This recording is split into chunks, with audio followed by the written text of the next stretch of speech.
¿Qué les hicimos a nuestros soldados? La racionalización del acto de matar y cómo falló en Vietnam. La racionalización y aceptación del acto de matar.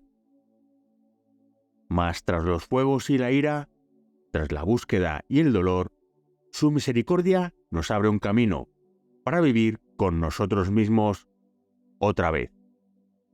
Rudyard Kipling. La elección.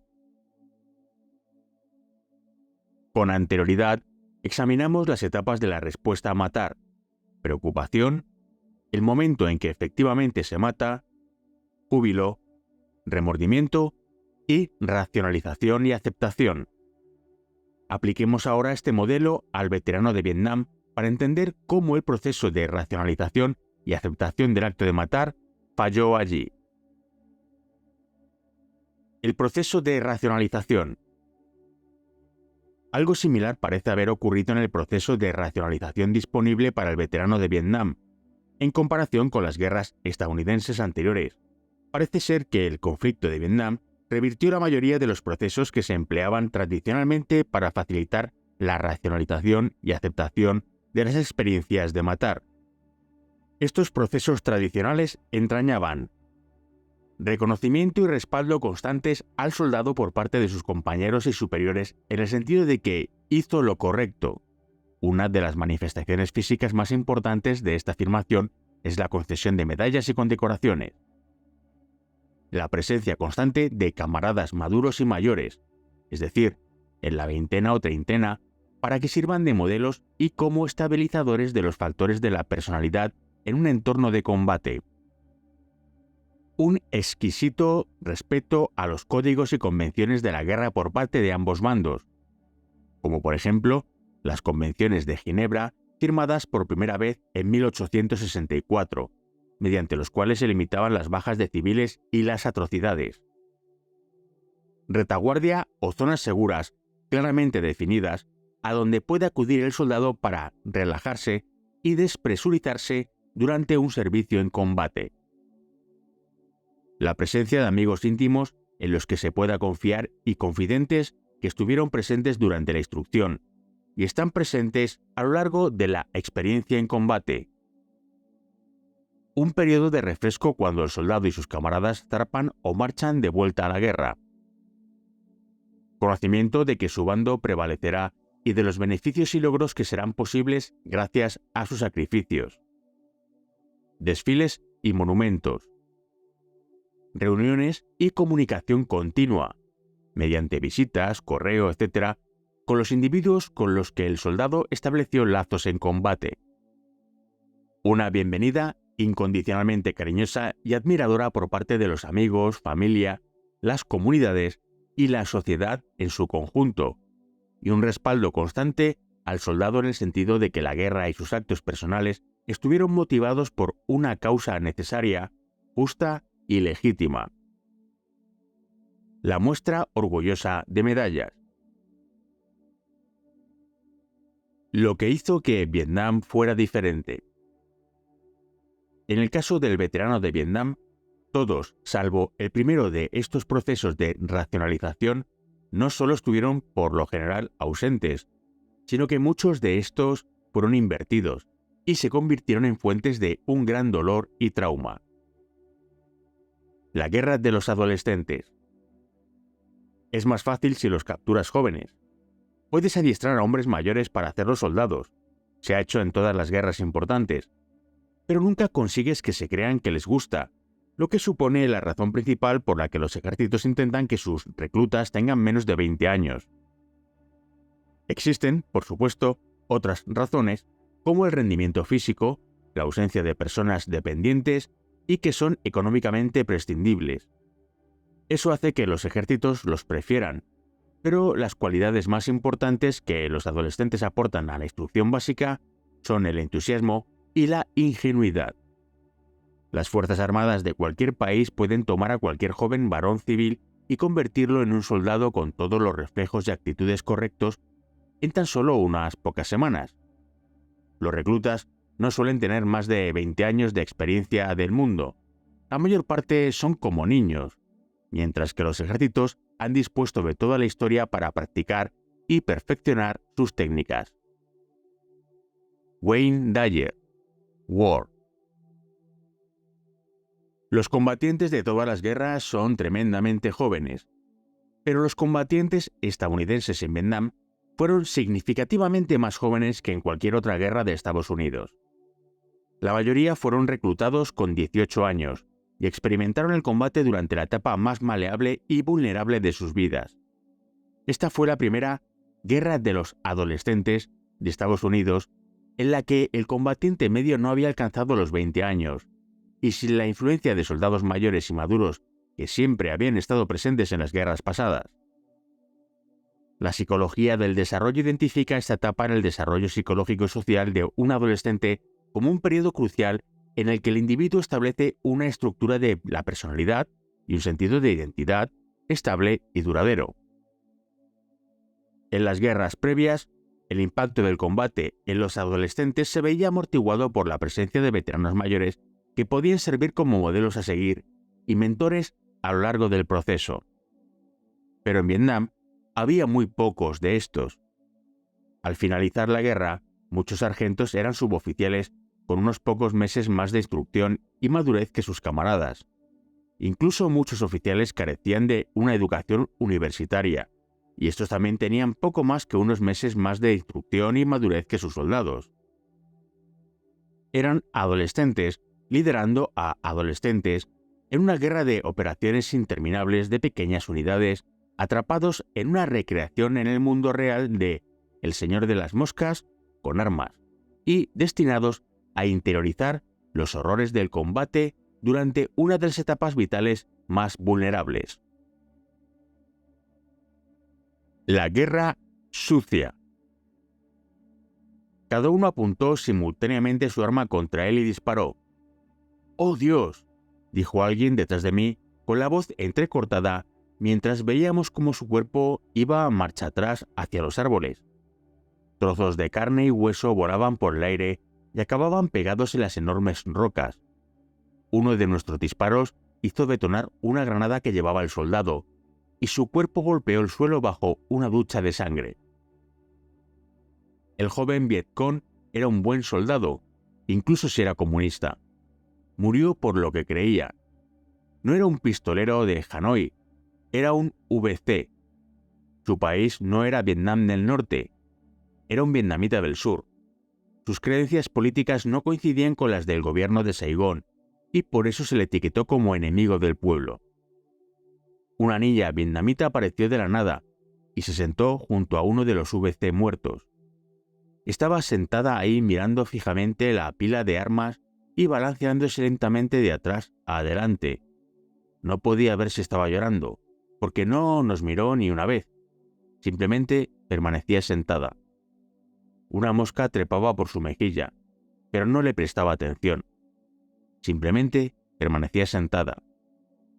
Era la hija de 7 años de un soldado del Vietcong, y me preguntaba si había sido condicionada para aceptar la muerte, la guerra y la pena. Ahora era una huérfana, y me preguntaba si habría confusión en su mente, o tristeza, o simplemente un vacío que nadie podía entender. Hubiera querido ir y reconfortarla, pero me vi a mí mismo caminando colina abajo con los demás. Nunca me volví. Nick Wernick. Battle of Blood. En una reunión de la coalición de veteranos de Vietnam que tuvo lugar en Florida, un veterano me habló de su primo, que también era veterano, y que solo decía: me adiestraron para matar, me enviaron a Vietnam, pero no me dijeron que pelearía contra mocosos. Para muchos, esta es la quinta esencia del horror de lo que sucedió en Vietnam. El acto de matar siempre es traumático, pero cuando tienes que matar a mujeres y niños, o tienes que matar a los hombres en sus hogares delante de sus mujeres y niños, y cuando tienes que hacerlo no desde una altura de 6.000 metros, sino tan cerca que puedes ver cómo mueren, entonces el horror parece trascender la descripción o la comprensión. Gran parte de la guerra en Vietnam se libró con una fuerza insurgente, contra hombres, mujeres y niños, que a menudo estaban defendiendo sus propios hogares y que vestían con ropa de civil.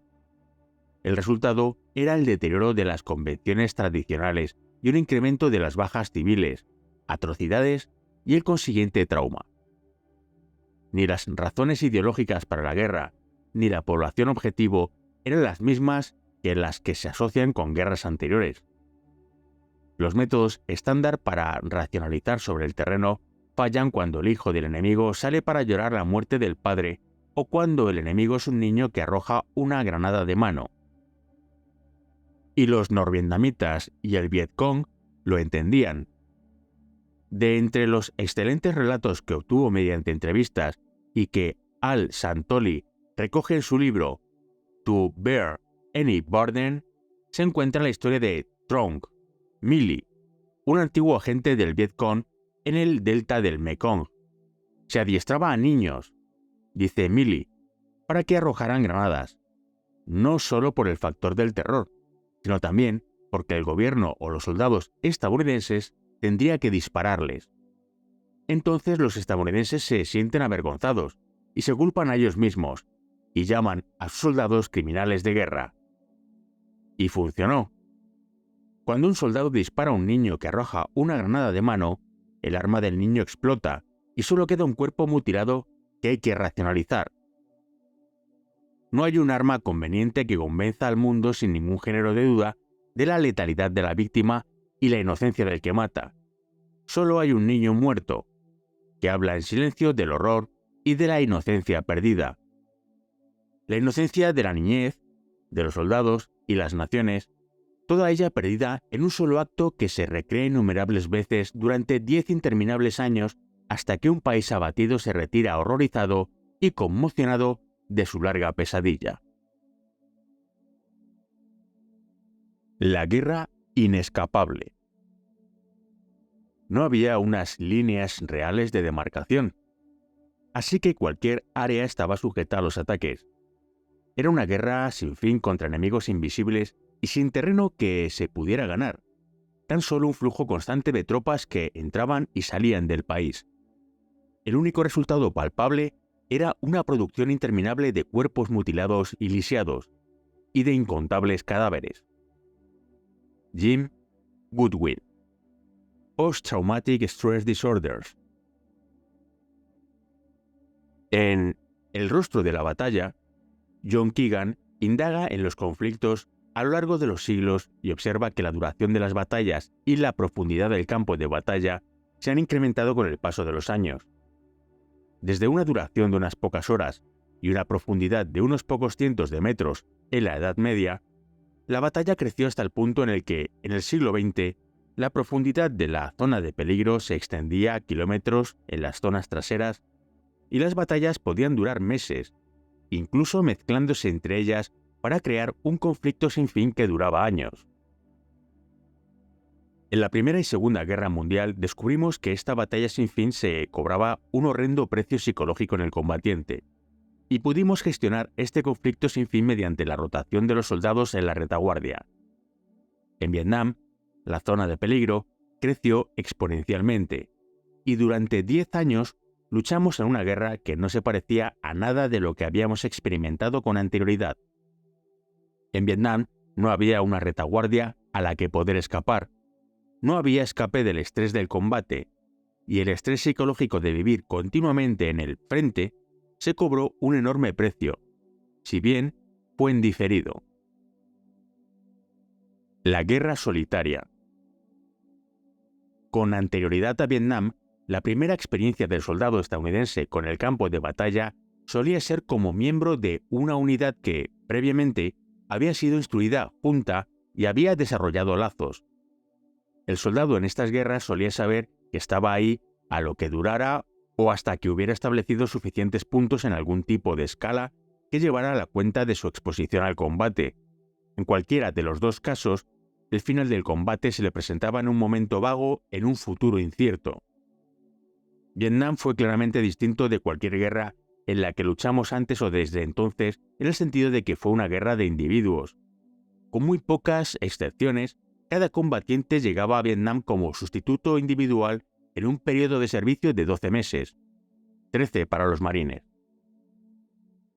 El soldado medio solo tenía que sobrevivir su año en el infierno, y así, por primera vez, disponía de una manera clara de salir del combate que no fuera como baja física o psicológica. En este ambiente era mucho más posible, o incluso natural, que muchos soldados se mostraran distantes y que no se tejieran los vínculos de forma plena, madura y duradera para toda la vida, tal y como había ocurrido en guerras anteriores. Esta política, en combinación con el uso de estupefacientes, el mantenimiento de la proximidad a la zona de combate y el establecimiento de una expectativa de regresar al combate, tuvo como resultado un mínimo histórico en el número de bajas psiquiátricas. Los psiquiatras militares y los líderes creyeron que habían encontrado una solución al sempiterno problema de las bajas psiquiátricas en el campo de batalla, un problema que, en un momento dado de la Segunda Guerra Mundial, creaba bajas más rápido que la capacidad de la que disponíamos para reemplazarlas. Si se hubiera dado una guerra menos traumática y un recibimiento incondicionalmente positivo al veterano al estilo de la Segunda Guerra Mundial, este podría haber sido un sistema aceptable. Pero lo que parece que ocurrió en Vietnam es que muchos combatientes simplemente soportaron experiencias traumáticas, experiencias que de otra forma hubieran sido insoportables, mediante el recurso de negarse a admitir su aflicción y culpabilidad. En vez de eso, recurrieron a una terapia escapista basada en el calendario del que está de paso y la promesa de tan solo 45 días y luego se acabó. Esta política de rotación, en combinación con el uso de drogas psiquiátricas y de automedicación, creó un entorno en el que la incidencia de baja psiquiátrica en el campo de batalla era mucho más baja que en las guerras pasadas del siglo XX. Pero un precio trágico y a largo plazo, un precio que era demasiado alto, es el que se tuvo que pagar por las ganancias a corto plazo de esta política. Los soldados de la Segunda Guerra Mundial estaban ahí para lo que durara. Puede que un soldado entrara en combate como un sustituto individual, pero sabía que se quedaría con su unidad para el resto de la guerra. Tenía un gran interés en establecerse con su unidad, y los que ya estaban en la unidad tenían un interés similar en establecer vínculos con este individuo, pues sabían que sería su camarada hasta que terminara la guerra. Estos individuos desarrollaron relaciones maduras y plenas que para la mayoría de ellos duraron a lo largo de sus vidas. En Vietnam, la mayoría de los soldados llegaban al campo de batalla solos, asustados y sin amigos. El soldado se unía a una unidad en la que era un JCN, un jodido chico nuevo, cuya inexperiencia e incompetencia representaba una amenaza para la supervivencia de los que conformaban la unidad. En unos pocos meses, por un breve periodo, se convertiría en un perro viejo con lazos con unos pocos amigos y capaz de funcionar bien en combate. Pero entonces, y demasiado pronto, sus amigos le abandonaban por muerte, heridas o el final de su servicio, y entonces él también se convertía en uno que está de paso, cuya única preocupación consistía en sobrevivir hasta que terminara su periodo de servicio. La moral de la unidad, su cohesión y los vínculos se veían en gran medida afectados.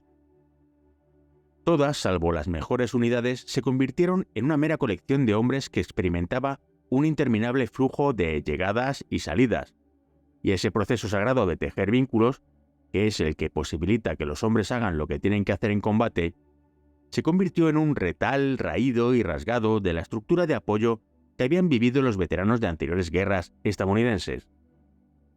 Esto no significa que no se tejieran lazos, porque los hombres siempre los tejen cuando se enfrentan a la muerte, pero eran pocos, demasiado pasajeros y abocados a no durar más de un año, y, a menudo, mucho menos que eso. La primera guerra farmacológica. Uno de los factores principales que se combinó con la política de rotación para suprimir o posponer tener que tratar el tema psicológico fue el empleo de una poderosa nueva familia de fármacos. Los soldados en guerras anteriores a menudo bebían hasta quedar entumecidos, y Vietnam no fue una excepción. pero Vietnam fue también la primera guerra en la que las fuerzas de la farmacología moderna fueron empleadas para empoderar al soldado en el campo de batalla. La administración de tranquilizantes y de fenotizainas en el frente ocurrió por primera vez en Vietnam. A los soldados que se convertían en bajas psiquiátricas los alejaban en instalaciones próximas a la zona de combate, en donde los médicos y psiquiatras les recetaban estas drogas. Los soldados bajo su cuidado tomaban sin reparo su medicina, y este programa era publicitado como un factor principal para reducir la incidencia de evacuaciones por baja psiquiátrica. De igual forma, muchos soldados se autorrecetaban marihuana y, en menor medida, opio y heroína para que les ayudara a gestionar el estrés al que se enfrentaban. Al principio parecía que el uso extendido de estas sustancias ilegales no tenía un resultado psiquiátrico negativo, pero pronto nos dimos cuenta de que el efecto de estas drogas era muy parecido al efecto de los tranquilizantes que se recetaban legalmente. Básicamente, ya fuera que se emplearan legal o ilegalmente, estas drogas, en combinación con el periodo de servicio de un año, con el conocimiento de que todo lo que uno tenía que hacer era hacer de tripas corazón 12 meses para salvar el pellejo, reprimían o retrasaban las reacciones al estrés de combate. Los tranquilizantes no afectan a los estresores psicológicos. Hacen simplemente lo que la insulina hace por los diabéticos. Tratan los síntomas, pero la enfermedad permanece. Las drogas pueden ayudar a que una persona sea más susceptible a la terapia, si la terapia está disponible. Pero si se administran mientras se sigue experimentando el estresor, entonces detienen o sustituyen el desarrollo de los mecanismos efectivos para enfrentarse a este, y el resultado es un incremento en el trauma a largo plazo como resultado del estrés. Lo que ocurrió en Vietnam es el equivalente moral de suministrar a un soldado un anestésico local para una herida causada por un disparo, y luego volverlo a enviar de vuelta al combate. En el mejor de los casos, estos fármacos solo sirven para retrasar el enfrentamiento inevitable con el dolor, sufrimiento, pena y culpabilidad que los veteranos de Vietnam reprimieron y enterraron en el fondo de su ser. En el peor de los casos, en realidad, incrementan el impacto del trauma que ha sufrido el soldado. El veterano impuro. El período tradicional de enfrentamiento cuando se marcha o zarpa de vuelta a casa con la unidad intacta supone una suerte de terapia de grupo que no estuvo disponible para el veterano de Vietnam. Esto también resulta esencial para la salud mental del veterano que regresa, y esto también se le negó al veterano estadounidense de Vietnam. Arthur Hadley fue un experto en operaciones psicológicas militares, PSYOPs, autor del excelente libro Straw Giant, y uno de los grandes intelectuales militares del siglo XX. Tras su periodo de servicio como comandante del PSYOPs en la Segunda Guerra Mundial, por el que se le concedieron 2 estrellas de plata, Hadley realizó un amplio estudio de las principales sociedades guerreras de todo el mundo. En su estudio, concluye que todas las sociedades, tribus y naciones guerreras incorporan alguna especie de ritual de purificación para los soldados que regresan, y este ritual parece ser esencial para la salud tanto del guerrero que regresa como para la sociedad en su conjunto.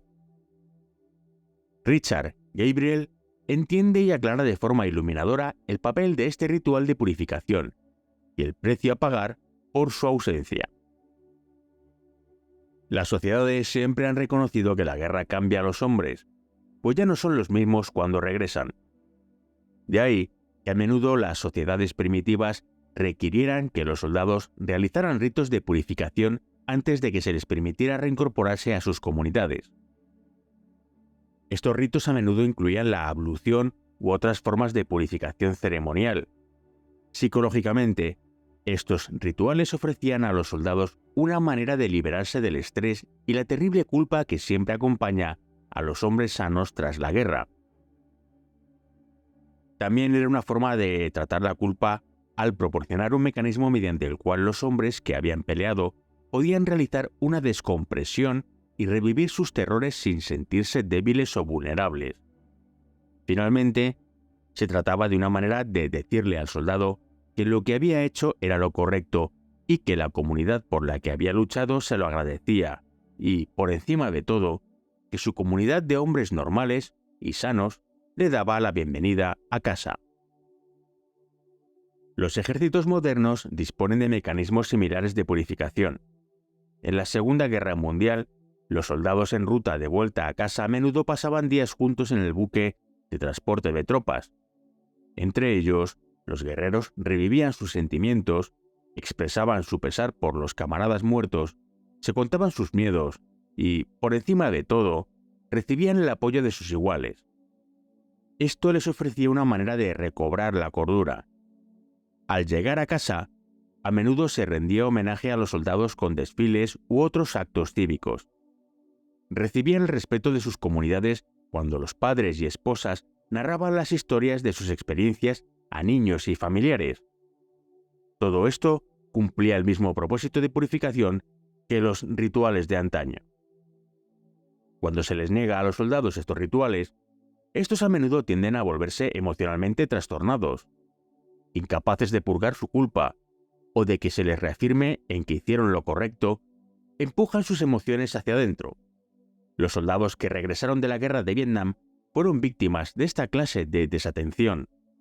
Ya no había viajes en buques de transporte de tropas en los que se pudieran compartir confidencias con los camaradas. En vez de eso, los soldados que habían finalizado su periodo de servicio volaban a casa para llegar de vuelta al mundo, a menudo en cuestión de días, y a veces horas, desde su último combate contra el enemigo. No había camaradas que los recibieran y que pudieran apoyarles respecto a sus experiencias. Nadie a quien poder convencer de su propia cordura. Desde Vietnam, varios ejércitos han aplicado esta lección vital a los soldados de regreso. Las tropas británicas que volvieron de las Malvinas podían haber volado a casa, pero, en vez de eso, se embarcaron con su armada y cruzaron el Atlántico Sur en un largo, monótono y terapéutico viaje. De la misma manera, Israel decidió afrontar la necesidad de que los soldados que regresaban de la extremadamente impopular invasión del Líbano de 1982 tuvieran un periodo de enfriamiento. Sabían que en Estados Unidos se había dado lo que algunos denominaron conspiración del silencio a la hora de hablar de la guerra de Vietnam y los temas morales en juego tras su conclusión. Tras reconocer este problema y la necesidad de una descompresión psicológica, los israelíes hicieron lo que probablemente hubiera sido lo más saludable para la salud mental de aquellos que participaron en Vietnam. Según Shalit, los soldados israelíes que se retiraron fueron juntados por unidades en encuentros en los que podían relajarse por primera vez tras muchos meses. Experimentaron un largo proceso de airear sus sentimientos, preguntas, dudas y críticas sobre todos los temas, desde el fracaso de la planificación y acción militar hasta el sacrificio necesario de vidas, pasando por el sentimiento de que todo había sido en vano. Y las tropas estadounidenses desplegadas en Granada, Panamá, Afganistán e Irak abandonaron estos conflictos en unidades intactas. La estabilidad continuada de estas unidades, tras haber abandonado la zona de combate. El veterano derrotado. La creencia del veterano de Vietnam en la justicia de su causa y la necesidad de sus actos estaba constantemente en duda, y terminó a la postre por los suelos cuando Vietnam del Sur fue invadido por el norte en 1975. Un tenue presagio de esta forma de trauma puede verse en la Primera Guerra Mundial, cuando la guerra terminó sin la rendición incondicional del enemigo, y muchos veteranos entendieron con amargura que la cosa no había acabado. Con el colapso de la Unión Soviética y el fin de la Guerra Fría, se puede arguir legítimamente que no perdimos en Vietnam de la misma manera que no perdimos en la Batalla de las Ardenas. Nos hicieron retroceder durante un tiempo, pero a la postre ganamos la guerra. Pero hoy en día esta perspectiva supone un flaco consuelo para el veterano de Vietnam.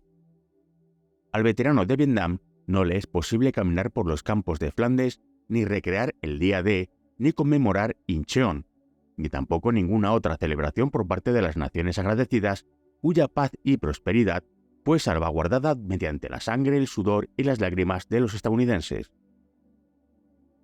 Durante demasiados años, los veteranos de Vietnam solo sabían de la derrota de una nación por la que habían luchado y sufrido, y la victoria de un régimen que muchos de ellos consideraban lo suficientemente maligno para correr el riesgo de morir luchando contra él. A la postre, su labor ha sido justificada. La política de contención de la cual fueron un instrumento ha sido un éxito. Hoy en día hasta los propios rusos reconocen los males del comunismo. Cientos de miles de refugiados, los conocidos como Boat People, atestiguan la naturaleza desastrosa del régimen de Vietnam del Norte. Y la Guerra Fría terminó en victoria. Y desde una cierta perspectiva, no fuimos más derrotados que en las Filipinas o en la batalla de las Ardenas. Perdieron la batalla pero ganaron la guerra. Y valió la pena luchar en esa guerra. Quizás hoy en día podamos ver Vietnam desde esa perspectiva. Y creo que hay verdad y sanación en ella. Pero para la mayoría de los veteranos de Vietnam, esta victoria llega más de 2 décadas demasiado tarde. Veteranos no deseados y muertos sin duelo. 2 fuentes de reconocimiento público y afirmación que son vitales para el soldado son los desfiles que tradicionalmente los reciben cuando regresan y los memoriales y monumentos que han conmemorado y señalan la pérdida de sus camaradas muertos. Los desfiles suponen un rito de paso esencial para el veterano que regresa de la misma forma que los bar mitzvah, las confirmaciones, graduaciones, bodas y otras ceremonias públicas lo son para personas en momentos clave de sus vidas. Los memoriales y monumentos significan para el veterano afligido lo que los funerales y las tumbas para cualquiera que haya perdido a un ser querido. Pero en vez de desfiles y memoriales, el veterano de Vietnam, que tan solo había hecho lo que la sociedad le había enseñado y ordenado, fue recibido con un ambiente hostil en el que se le reprochaba incluso mostrarse con el uniforme y las condecoraciones, que se habían convertido en una parte vital de la persona que era. Incluso el memorial a los veteranos de Vietnam, que tardó 20 años en ser construido, se tuvo que levantar ante la misma indignidad e incomprensión que había sufrido el veterano de Vietnam durante tanto tiempo. Inicialmente, el memorial no iba a tener la bandera y la estatua que se asocian tradicionalmente a este tipo de construcciones. En vez de eso, el monumento a la guerra más larga de nuestra nación iba a ser simplemente un tajo de piedra negra de la vergüenza con los nombres de los caídos grabados en ella. Pues solo tras una larga y amarga batalla, que los grupos de veteranos consiguieron una estatua y un mástil en el que ondeara la bandera estadounidense en su memorial. En su propio monumento, los veteranos tuvieron que luchar para conseguir que ondeara la bandera que significaba tanto para ellos. Los miles de veteranos que lloraron en el muro y desfilaron con caras llorosas en los desfiles de bienvenida, que se le dieron 2 décadas más tarde tras los hechos, representan una aflicción sincera y un dolor que la mayoría de los estadounidenses no sabía que existía. Pero por encima de todo, representan una reconciliación y una sanación. Los veteranos que desdeñaron esta reconciliación y consiguen todo lo que necesitan en la Legión estadounidense, puede que simplemente sean esos que se han retirado a lo más profundo de sus conchas y, tal y como veremos cuando tratemos el TPT, el coste de esa concha es significativo. ¿Pero acaso tengan un derecho a permanecer en sus conchas? Y puede que la sociedad que los empujó ahí dentro no tenga derecho a esperar una reconciliación o perdón por su parte. El veterano solitario. La experiencia del veterano de Vietnam fue claramente distinta de la de los veteranos de anteriores guerras estadounidenses. Una vez que había completado su periodo de servicio, normalmente cortaba todos sus vínculos con su unidad y sus camaradas. Era extremadamente raro que un veterano escribiera a sus compañeros que todavía estaban en combate, y, en un fuerte contraste con las interminables reuniones de los veteranos de la Segunda Guerra Mundial, durante más de una década fue todavía más raro que 2 o 3 de ellos se juntaran tras la guerra.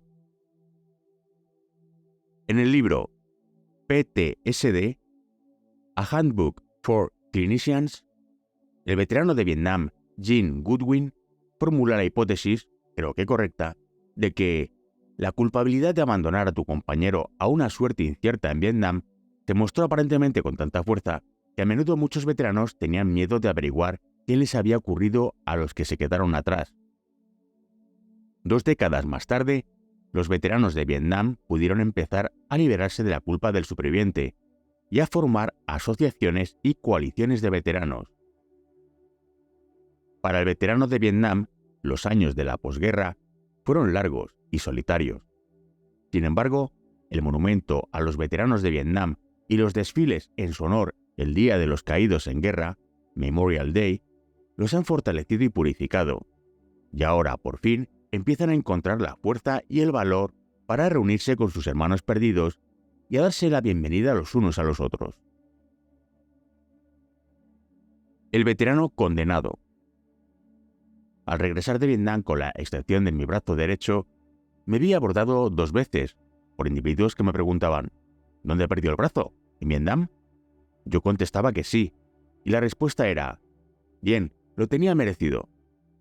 James W. Wagenbach, citado en el homenaje de Bob Greene. Las actitudes básicas y cotidianas hacia los veteranos que regresan son incluso más importantes que los desfiles y los monumentos. Lord Moran pensaba que el apoyo público era un factor clave para la salud psicológica del veterano de vuelta, y creía que el hecho de que Inglaterra no hubiera brindado a sus soldados de la Primera y Segunda Guerra Mundial el apoyo que necesitaban resultó en muchos problemas psicológicos. Si Lord Moran pudo detectar que la falta de aceptación tuvo un impacto significativo en el bienestar psicológico de los veteranos ingleses de la Primera y Segunda Guerra Mundial, ¿cómo no sería, sino mucho más grande, el impacto de los veteranos de Vietnam con un recibimiento mucho más hostil? Richard Gabriel escribe la experiencia.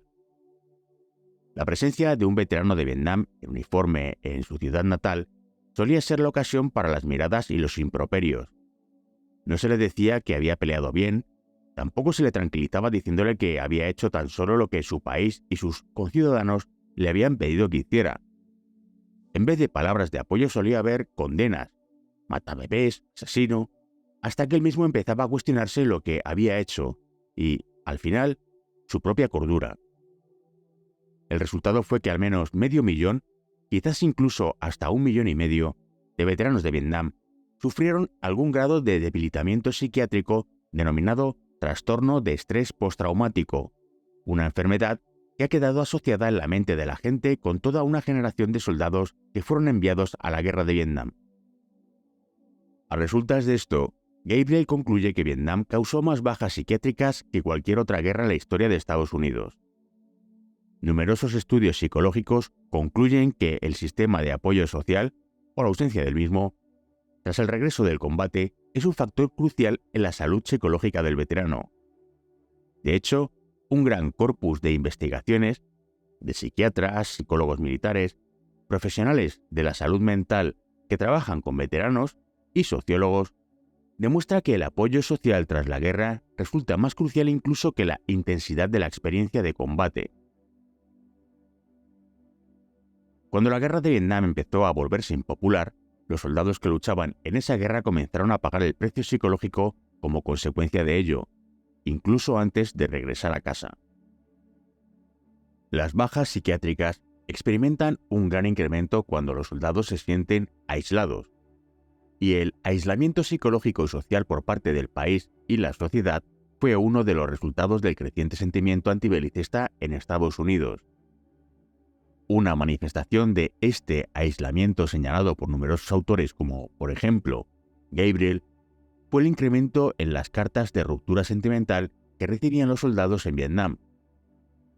A medida que la guerra se tornaba cada vez más impopular en el país, se hizo cada vez más común que las novias, prometidas e incluso esposas se desembarazaran de los soldados que dependían de ellas. Las cartas eran el cordón umbilical con la cordura y la decencia por las que creían que luchaban. Un incremento significativo en este tipo de cartas, junto con otras formas de aislamiento psicológico y social, probablemente explica gran parte del incremento tremendo en las bajas psiquiátricas que hubo al final de esa guerra. Según Gabriel, al principio de la guerra, las evacuaciones debido a problemas psiquiátricos supusieron solo el 6% del total de evacuaciones médicas, pero para 1971, el porcentaje representado por las bajas psiquiátricas había crecido hasta el 50%. Estas tasas de bajas psiquiátricas eran similares a las tasas de aprobación de la guerra en el país. De ahí que se pueda arguir que las bajas psiquiátricas se vieran multiplicadas por la desaprobación pública.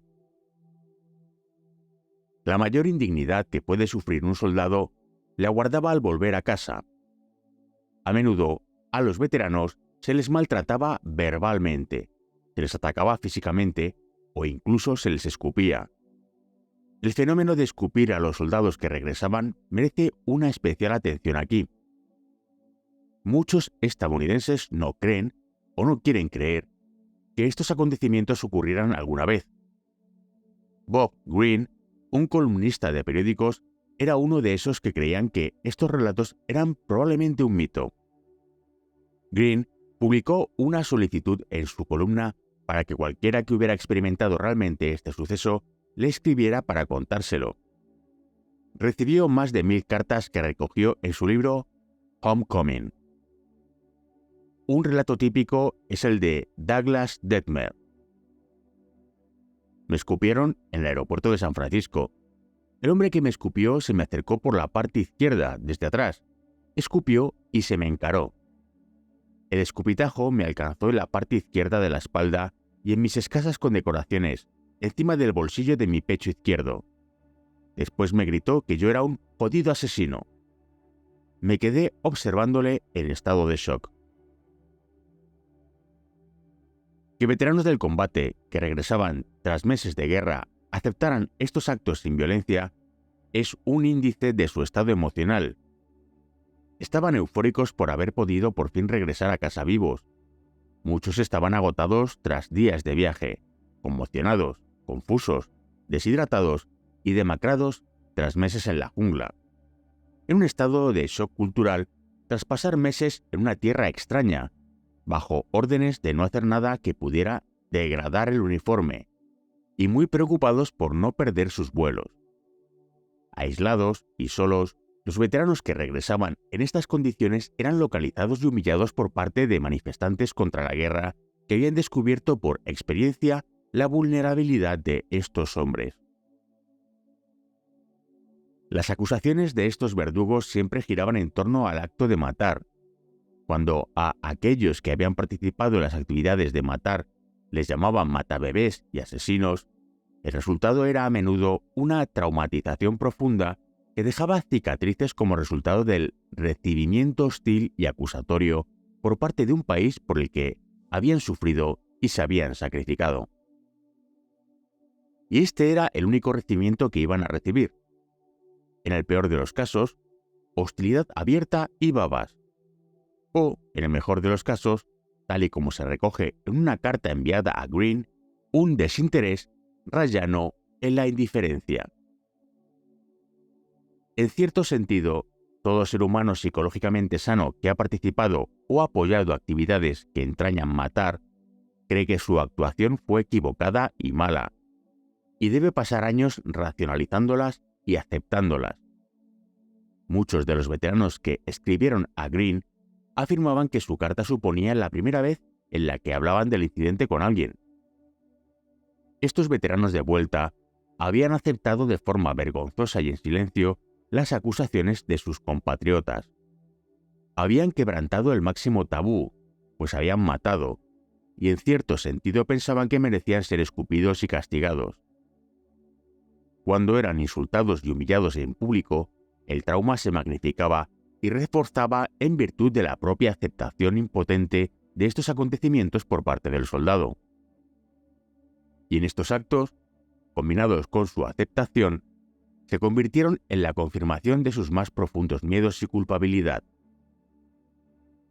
En los veteranos de Vietnam que manifestaban un TEPT, y probablemente en muchos que no mostraban síntomas del TEPT, parece ser el proceso de racionalización y aceptación había fallado y había sido reemplazado por la negación.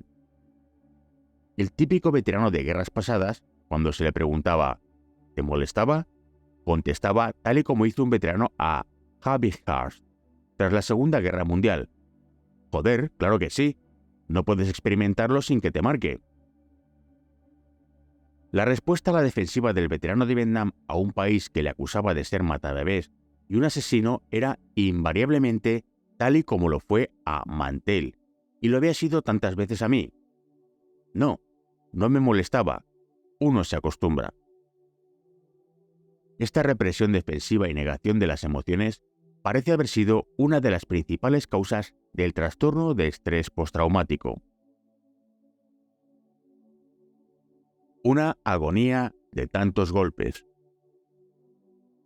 Los veteranos estadounidenses de guerras pasadas se han encontrado con todos estos factores en algún momento u otro, pero nunca en la historia de Estados Unidos ha sido la combinación de golpes psicológicos contra un grupo de guerreros que regresaba tan intensa. Los soldados de la Confederación perdieron su guerra, pero tras su regreso fueron, en general, recibidos y apoyados con cariño por parte de aquellos por los que habían luchado. Los veteranos de la Guerra de Corea no tuvieron memoriales y tan solo unos pocos desfiles, pero lucharon contra un ejército invasor y no una insurgencia, y dejaron atrás como legado a una nación de Corea del Sur libre, sana y próspera. Cuando regresaron, nadie les escupió o les llamó asesinos o matabebés. Solo los veteranos de Vietnam han tenido que soportar un ataque psicológico concentrado por parte de su propia gente. Douglas Detmer muestra una extraordinaria comprensión sobre la organización y alcance de este ataque. Los que se oponían a la guerra emplearon todos los medios de los que disponían para que el esfuerzo de guerra fuera infructuoso. Esto se consiguió en parte usurpando muchos de los símbolos tradicionales de la guerra para reclamarlos como propios. Entre ellos estaban los dos dedos que forman el signo de la victoria, que fue reivindicada como símbolo de la paz. Las luces de los automóviles, el Día de los Caídos en guerra, usadas como llamada a poner fin a la guerra, en vez de conmemorar a los seres queridos. El uso de viejos uniformes como atuendo antibelicista, en vez de ser símbolos orgullosos de un servicio previo. Actos legítimos de coraje denunciados como asesinatos de matones, y la sustitución de los desfiles de bienvenida por lo que yo tuve que pasar. Jamás en la historia de Estados Unidos, caso nunca en toda la historia de la civilización occidental, ha tenido un ejército que sufrir la agonía de tantos golpes por parte de su propio pueblo. Dejo que el lector juzgue y aplique estas amargas lecciones a las guerras presentes y futuras, pero espero que ninguna persona razonable niegue la necesidad urgente de aplicar constantemente las lecciones de esa guerra trágica en las décadas y siglos por venir.